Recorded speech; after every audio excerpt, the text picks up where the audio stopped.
A call has come from heaven, and it has come to your address.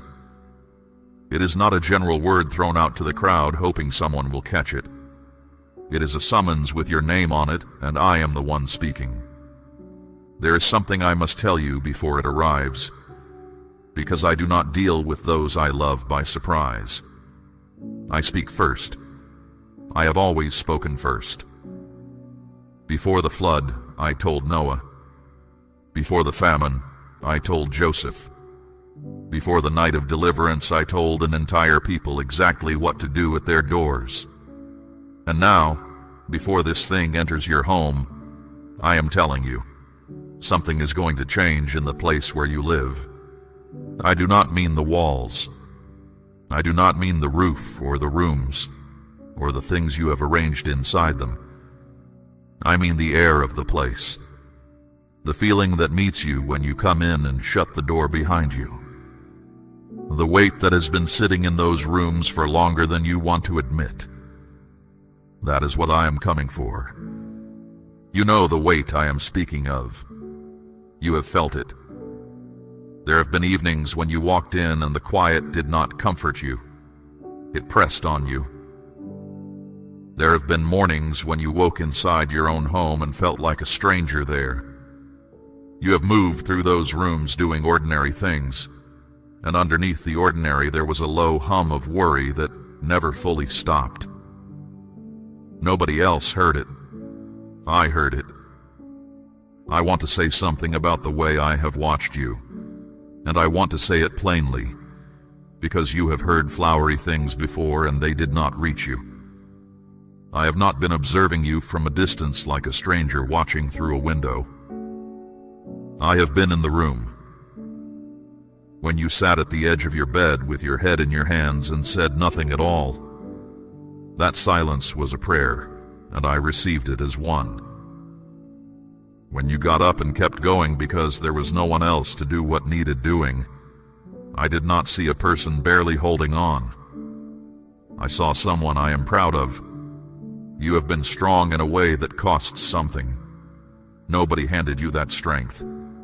You built it in the dark, one ordinary day at a time, and most of the people around you have no idea what it took. So hear me now.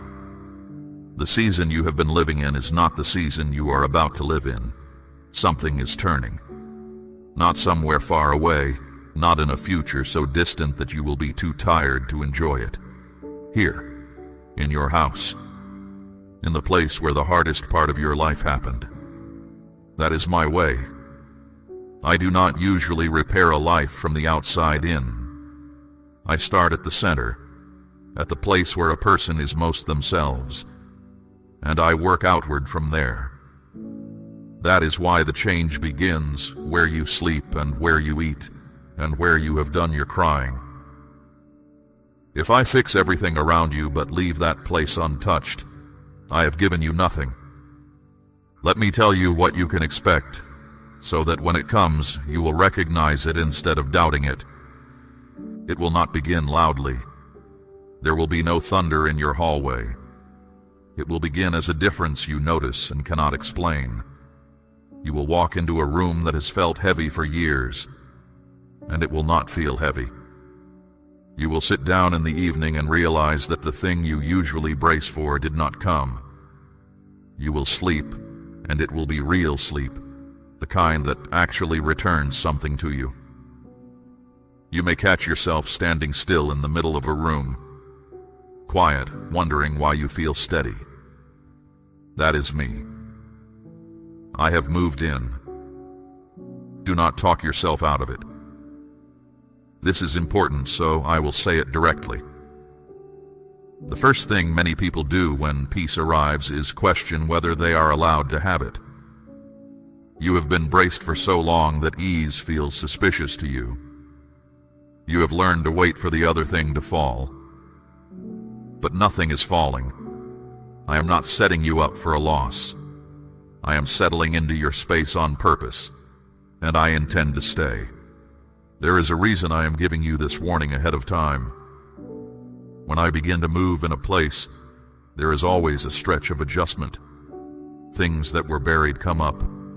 Old memories surface without being invited. Feelings you thought you had finished with knock on the door again. If nobody told you what that was, you would think you were going backward. You are not going backward. Things rise so they can be carried out. A house is not cleaned by leaving what is under the floor untouched. So when it begins, do not panic and do not run. Stay in the room with me. I know what has been asked of you. I know how long you have waited for an answer that never seemed to come. You prayed with real faith at the beginning. Then you prayed out of habit. Then there were stretches when you did not pray at all, and you carried a quiet shame about that too. Let me take that from you right now. Your prayers were not lost in the air. They did not evaporate because you got tired. Every one of them was received, and every one of them is being answered in an order you cannot see yet. You have been asking for a change in your circumstances. I am giving you something better first. I am changing the place you return to. Because a person can survive almost anything in the world outside if they have one place where they can breathe. That place is about to be yours. I am not asking you to understand all of this tonight. I am asking you to stay awake for it. Do not let this pass you by while you are busy with something small. What is coming into your home is not a mood, and it is not a feeling that will burn off by morning. It is my presence, and it is settling in. Say Amen out loud right now if you are ready to receive it. Now let me speak about what has been sitting in those rooms, because I cannot clear a thing you refuse to name. A house holds more than furniture. It holds what happened in it. There is a room where you received news that changed everything, and part of you has never walked back into that room the same way. There is a chair where you sat after a conversation ended badly. There is a doorway where someone stood and said something you have replayed 100 times since. You have kept living around those places, stepping over them the way a person steps over a loose board. I know exactly where they are, and I am not going to make you pretend they are not there. Much of what has settled into your home came from people. That is the hardest part, and I will not soften it. You were not worn down by strangers. You were worn down by people you let close. You handed someone your trust with both hands, and they treated it carelessly. You defended people who would not have defended you. You gave to someone in a season when you had very little to give, and it was never mentioned again. And the strange thing about that kind of wound is how quiet it is. There is no mark anyone can see. So the world expects you to be finished with it long before you are. Do not tell yourself that I do not understand this. I understand it better than anyone who has ever tried to comfort you about it. I had 12 men close to me. One of them sat at my table, ate the bread I passed to him, and had already agreed on a price for me. 30 pieces of silver. He did not attack me in the open. He came to me in a garden and greeted me with a kiss, and used the sign of friendship as the signal for the arrest. That is what betrayal actually looks like. It arrives wearing the face of someone who was welcome in your life. And there was Peter. Peter meant it when he said he would stand by me. He was not lying when he said it. He simply was not as strong as he believed. And when the pressure came, he said 3 times that he had never known me. I looked at him across that courtyard, and he went out and wept. So when you sit in your house and turn over what was done to you, understand who is sitting there with you. Not someone guessing, someone who has been in it. Here is what I want you to do with it, and it is not what you expect. I am not asking you to decide it did not matter. It mattered. I am not asking you to call the wrong a small thing. It was not small. I'm asking you to put it down and let me carry it, because you have been holding it with both hands for years, and it has cost you far more than it has ever cost them. That is what forgiveness actually is. It is not a statement about them. It is a transfer. You are handing me something too heavy for you, and I am taking full responsibility for it. What is owed to you does not disappear when you let go of it. It changes hands. It becomes mine to settle, and I settle things properly and in my own time. Think about how much of your strength has gone into holding that weight. Think about what you could do with that strength if it were returned to you. There is another thing living in your house that I intend to remove, and it did not come from any person. It came from the enemy of your soul, and it came in the form of a voice. That voice has been telling you a story about yourself for a long time. It says you are too far behind now. It says the best years already went by while you were busy surviving. It says that if people knew what you actually think about at night, they would think less of you. It says you have prayed about the same thing so many times that even I must be tired of hearing it. Every one of those is a lie, and I will answer each one. You are not behind. You are exactly where a person is who has been through what you have been through, and I have never once measured you against someone whose road was easier. The best years are not gone. What I have prepared for you is not a leftover portion, and I am not tired of you. I have never been tired of you. A parent does not grow tired of a child asking to be held. Hear this clearly. My mercy is new every morning, not renewed occasionally when I judge that you have earned it. Every single morning, which means you have never once woken up in a house where my mercy had run out. So the voice that has been speaking in your home is losing its place. I am not merely arguing with it. I am removing its right to be there. There is a difference between a room where something painful is being disputed and a room where it simply no longer has permission to speak. You will feel this before you can describe it. One day soon you will notice that a thought which used to knock you down for the entire day comes and goes without touching you. You will hear the old accusation and it will sound thin, like something said from far away. That is not you becoming hard. That is you being covered. And your house will feel the difference first, because your house is where that voice has done most of its talking. I want you to picture something. Picture every heavy thing that has been left in those rooms being gathered up and carried out, not hidden, not shoved into a cupboard where you will find it again in a year. Carried out through the door and gone. The rooms are the same rooms. The air in them is not the same air. That is what I am doing. That is what is already beginning.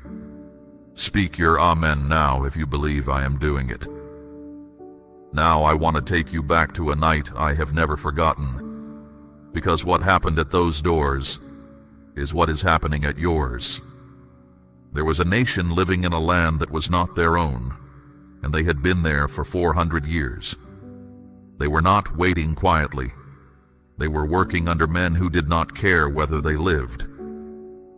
Their days began early and ended late, and there was no end in sight that any of them could see. Then I told them a night was coming when everything would change.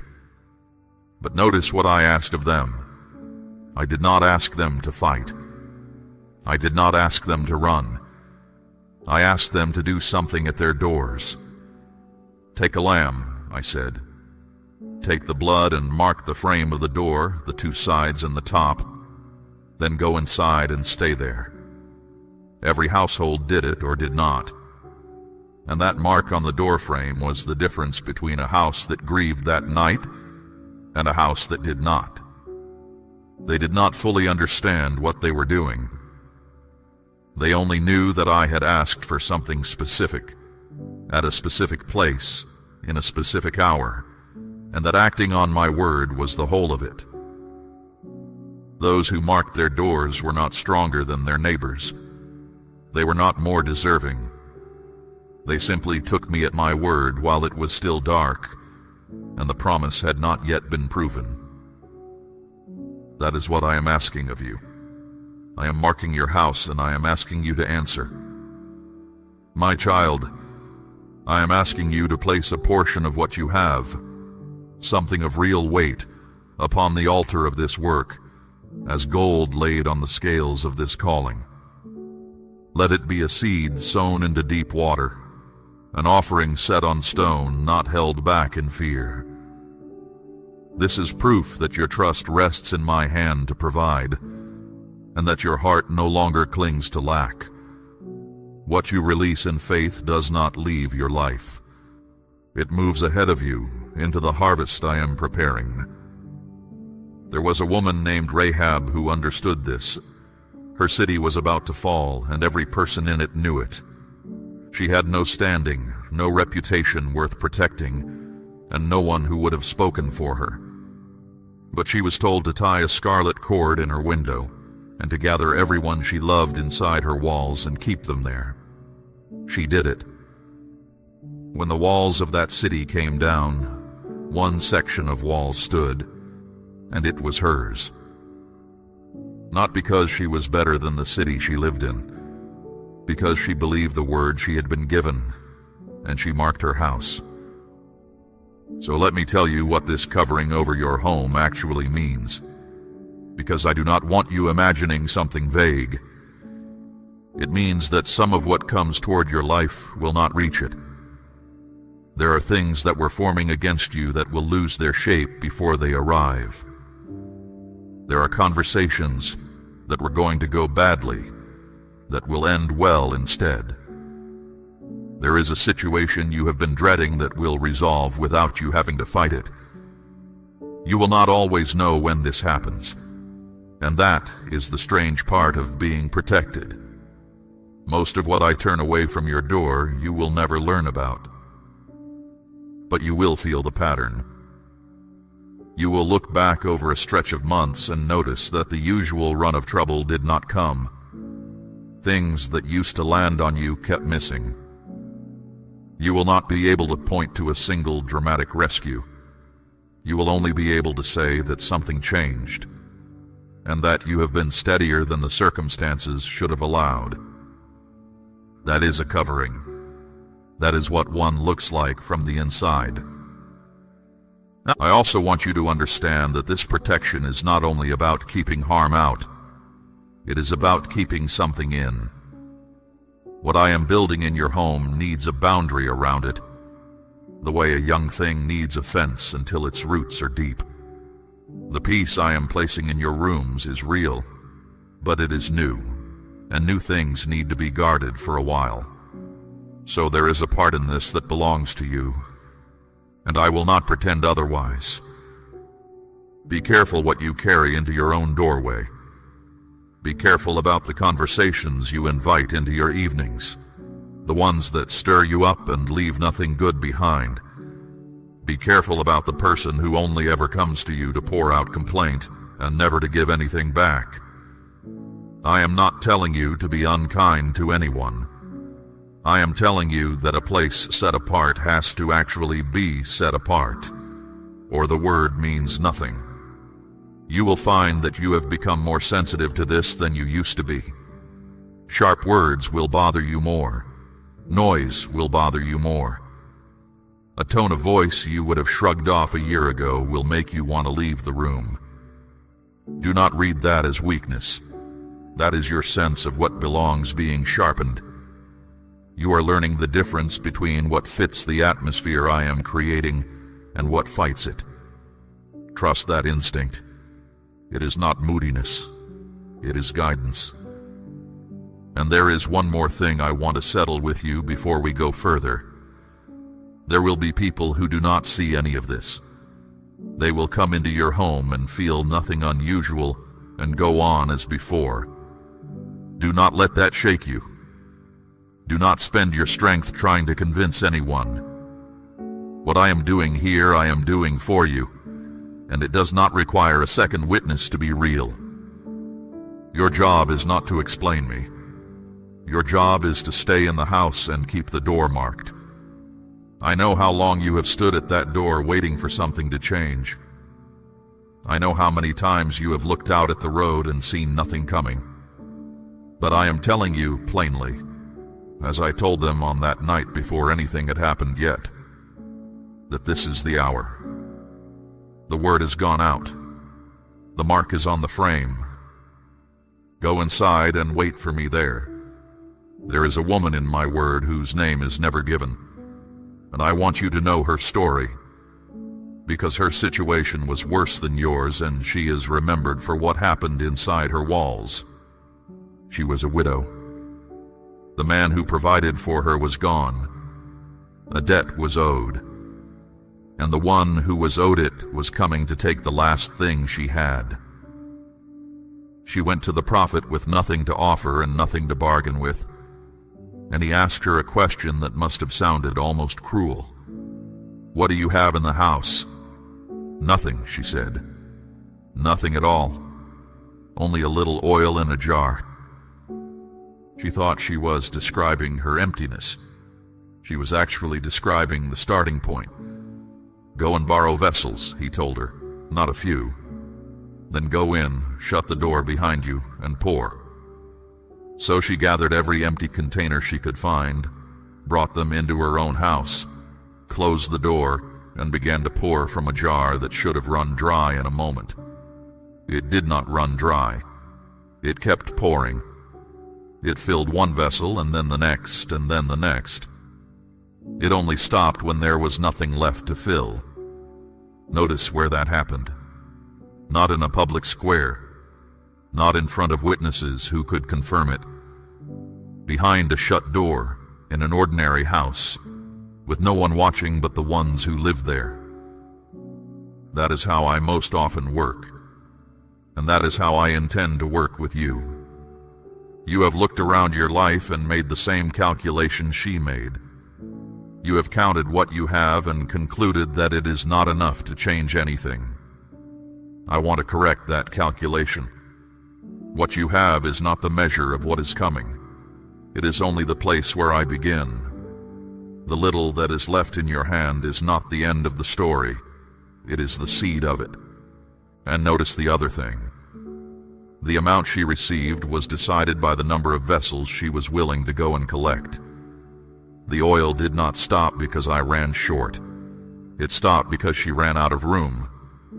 Her faith expressed in something as simple as how many empty jars she was willing to carry home set the size of what she received.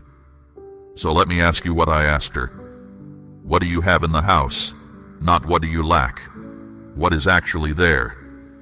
There is more there than you have credited. There is a strength in you that has been tested and did not break. There is a skill you stopped valuing because it never made you famous. There is a kindness in you that has kept other people standing through their own hard seasons. There is faith, worn but real, still lighting the room after everything that has tried to put it out. That is oil. That is what I multiply. Now let me tell you about a man named Obed-Edom.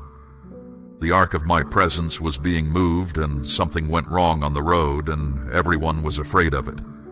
Nobody wanted it near them, so it was left at the house of this man, and it stayed there 3 months. And the word that comes down through the record is short and remarkable. I blessed the house of Obed-Edom and all that he had, everything in it, the people, the work, the animals, the fields. All of it flourished so plainly that others noticed and came to see. He did nothing to earn it. He simply hosted my presence, and my presence does not sit neutrally in a place. It changes what it touches. That is why I am telling you what is coming into your home. Where I settle, things grow. And then there was Zacchaeus, a small man in a crowd not well liked, who had made his money in a way that left him alone at the end of every day. He climbed a tree to see over the heads of people who would not make room for him, and I stopped under that tree and told him to come down, because I was going to his house that day. The crowd disliked that intensely. They said so. But before the day was finished, that man had made things right with everyone he had wronged, and I said out loud what had happened. Today salvation has come to this house, not to the temple, to the house, to the ordinary building where a disliked man lived alone. I keep pointing you back to houses because I want you to stop imagining that I am waiting to meet you somewhere impressive. I come to where people actually live. I come to the kitchen at an odd hour. I come to the room where the door is closed and nobody is performing. The place you think is too plain for me is the place I have chosen. So do not clean yourself up for this. Do not wait until you feel more worthy of the visit. Zacchaeus did not become a good man and then receive me. He received me, and the goodness followed. Here is what will begin to happen in your home. Provision will show up in ways that do not look dramatic and do not make a story you can tell easily. Something you thought you would have to buy will be given. A need you had already braced yourself to go without will quietly be met. Someone will offer you exactly the thing you needed and will have no idea why they thought of it. You will look at the sum of it at the end of a month and not be able to explain how it worked out. That is the oil filling the vessels. It rarely announces itself. It simply keeps pouring while the door is shut. And I want to say one thing about the fear that has followed you for years. The fear that there will not be enough. That fear has made you smaller than you were meant to be. It has made you hold on to things you should have released and turn down things you should have taken. It has whispered that you must protect yourself because no one else will. I am the one who provides for you. Not your effort, though I honor your effort. Not your carefulness, though I am not against it. Me. And I have never once failed to be enough for a household that trusted me with what it had. Go and gather your vessels. Do not gather a few. I told you earlier that things would rise before they left, and now I want to prepare you properly for that, because this is the part where people misread me. When I begin working in a place, the first sign is often not comfort.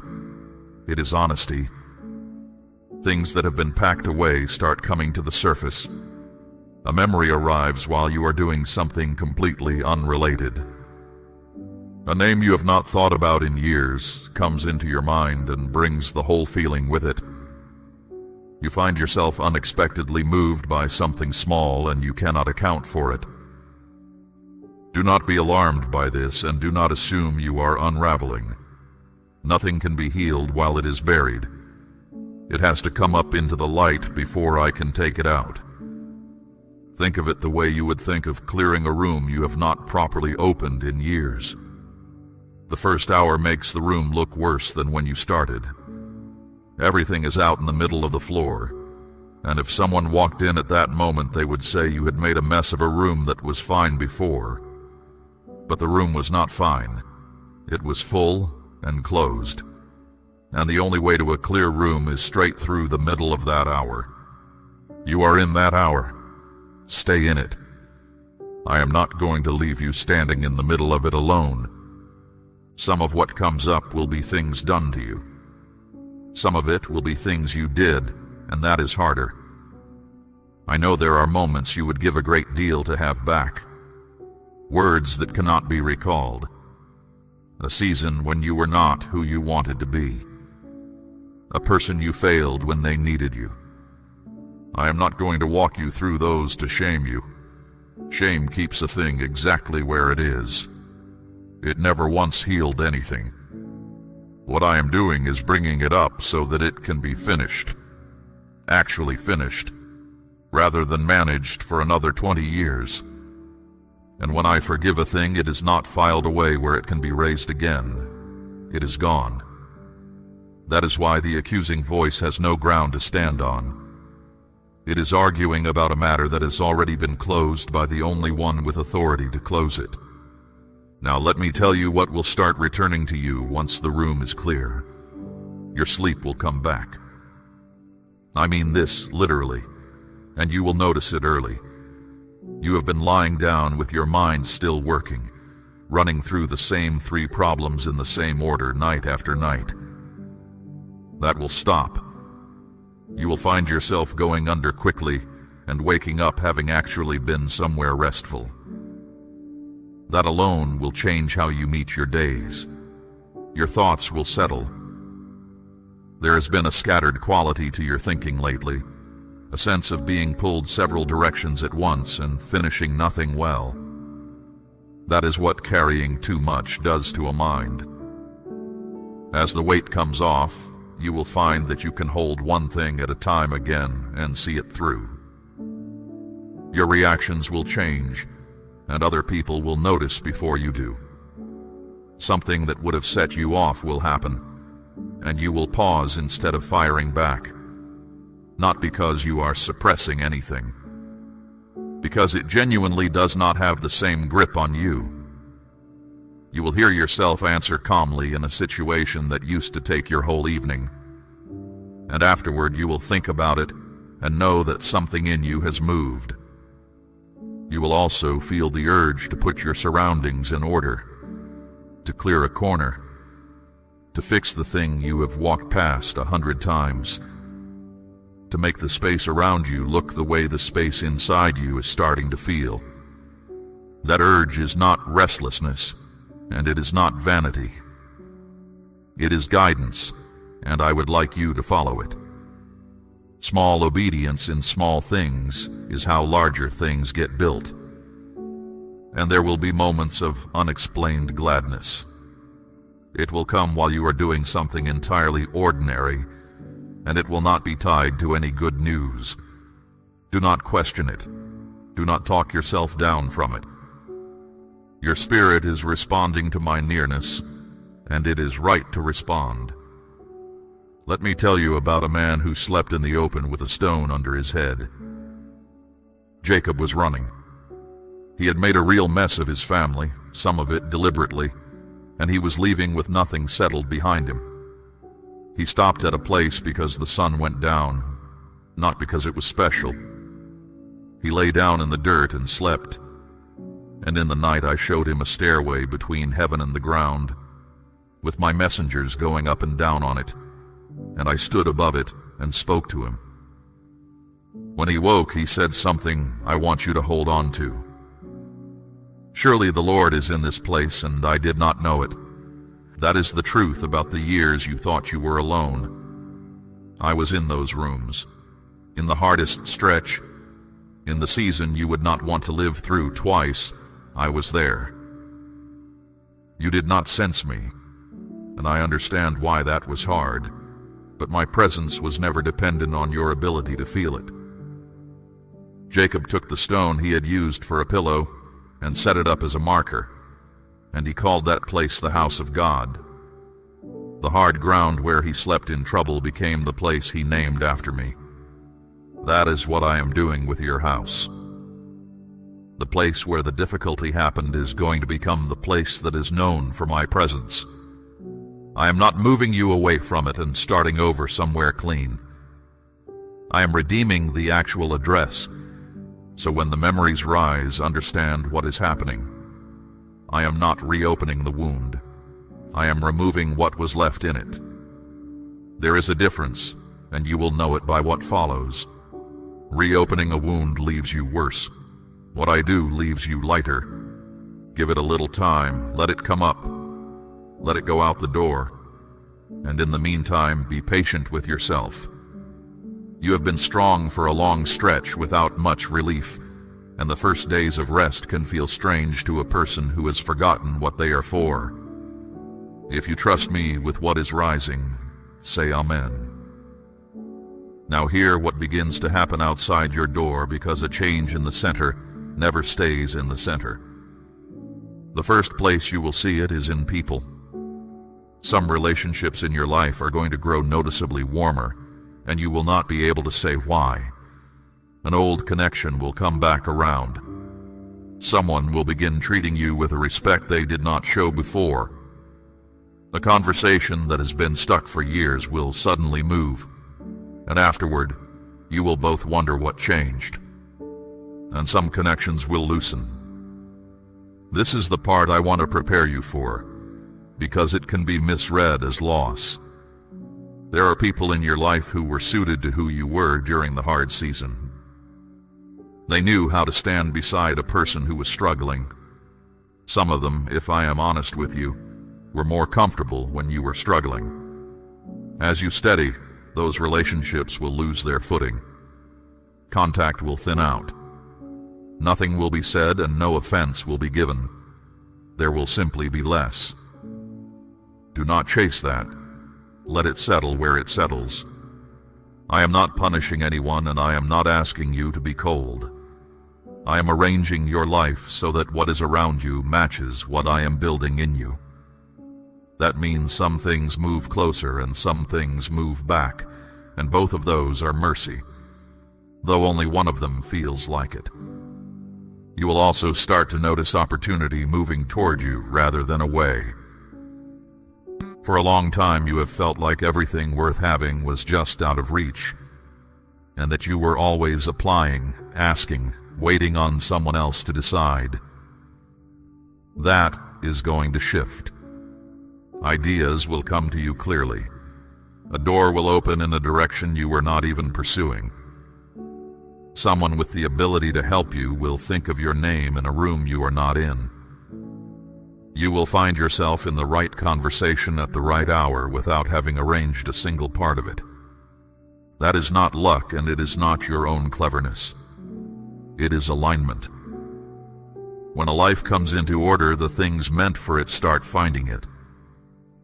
Let me tell you about Isaac and the wells.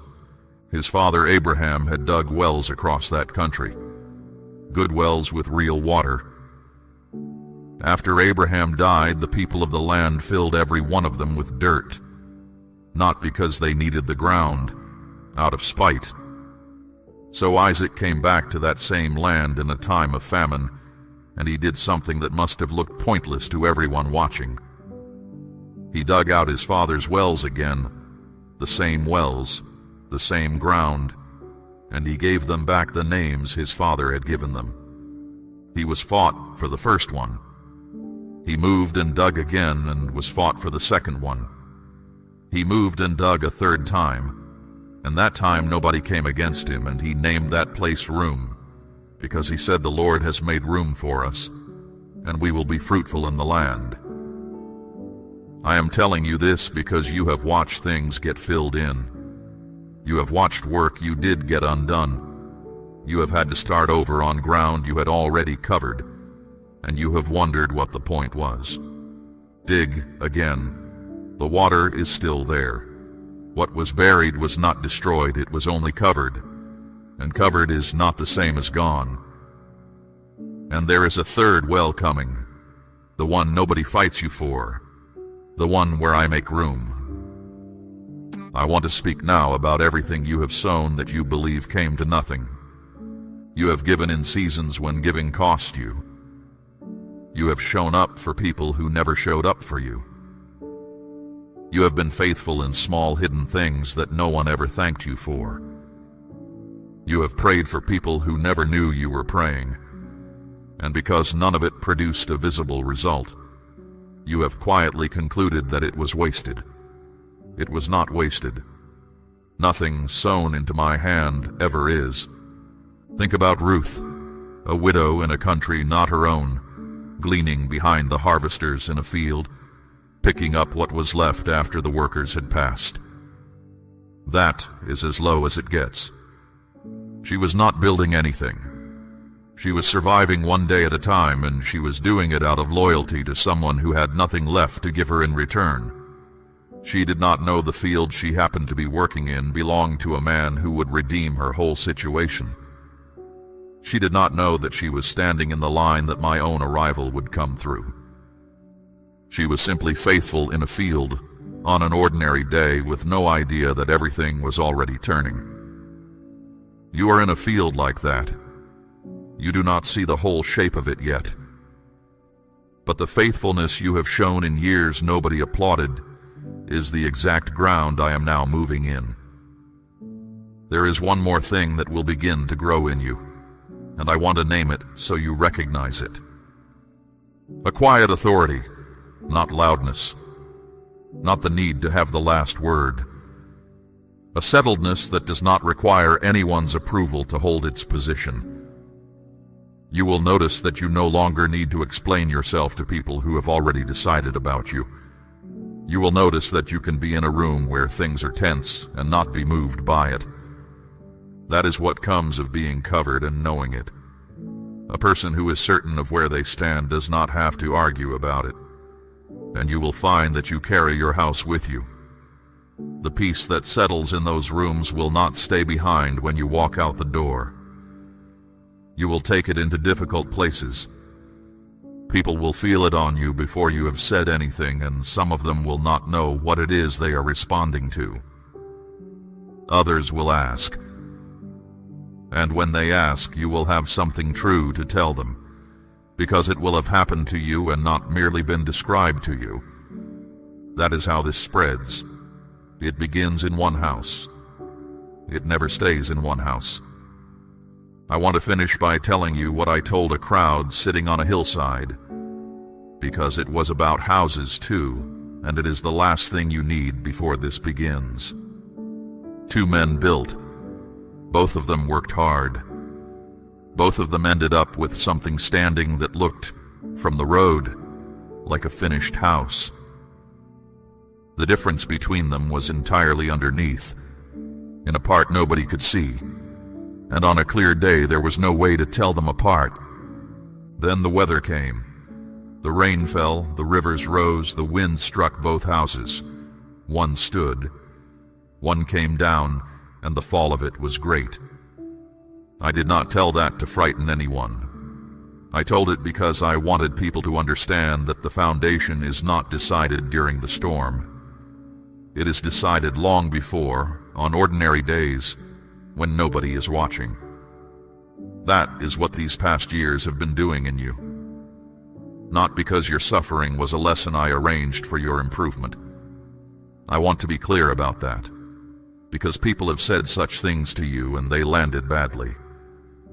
Much of what happened to you was simply wrong, and I did not author it. But I am able to take what was meant to break you and set it under you as something to stand on, and that is exactly what I have done. You are not standing on optimism. You are not standing on a good mood that will burn off when things get hard. You are standing on rock, and you have already been through enough weather to know it holds. There was a man named Joshua who stood in front of an entire nation at the end of his life and made them choose. Serve me or serve something else, he told them, but decide today. And then he said the line he is remembered for. As for me and my house, we will serve the Lord. He did not say, as for me. He said, me and my house. What one heart settles reaches into every room around it. That is what you are being given. Not a private comfort you keep to yourself. A house that has been set apart, and a covering that extends over those you love, over the ones you carry in prayer, over the people whose names you say when you cannot think of anything else to say. You have worried about them. I know you have. There are people you love whose situations you cannot fix, and you have lain awake carrying what you have no power to change. Bring them under this covering with you. Rahab did not hide alone. She gathered everyone she loved inside the walls and kept them there, and the covering held for all of them. Now hear where this began and where it still stands. I said at the start that a call had come from heaven to your address.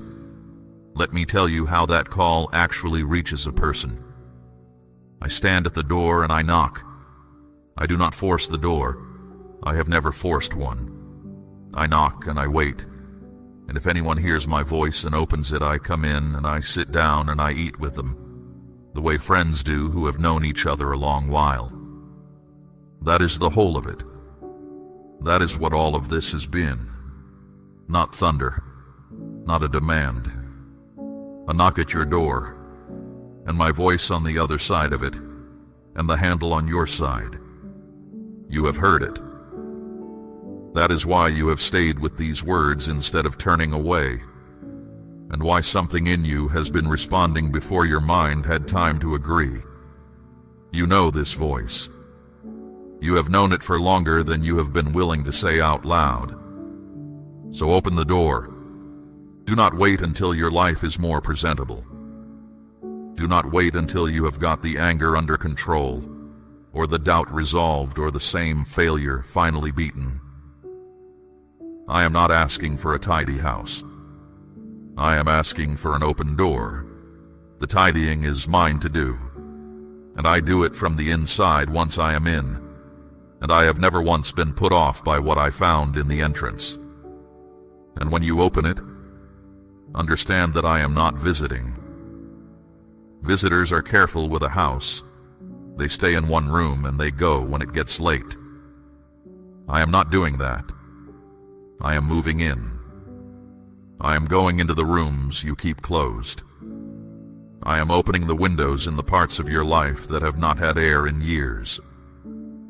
I am staying through the seasons when you are difficult to live with, and there will be seasons like that, and I have already accounted for them.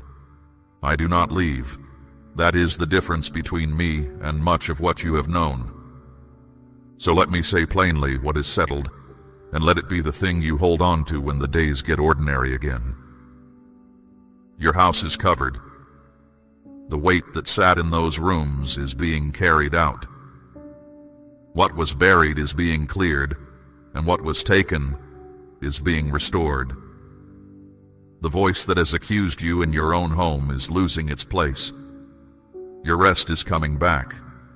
Your thinking is clearing. Your strength is returning, and it will not be spent this time on merely surviving.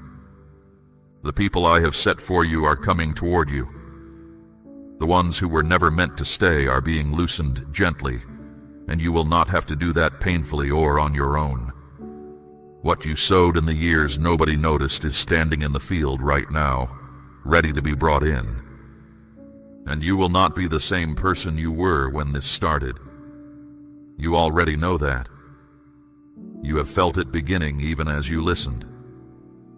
I have not forgotten you. I have not been elsewhere. I have not been waiting for you to become someone more deserving before I would come.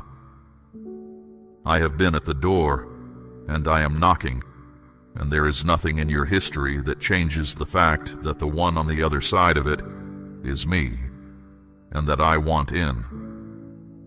The road ahead of you is not empty. I have already walked it, and I will walk it beside you, and there is no room you will enter that I have not already gone into first. Open the door. Let your amen be the sound of it opening. We run on viewer support only. For exclusive member-only content, scan the QR or see the pinned comment. God bless you.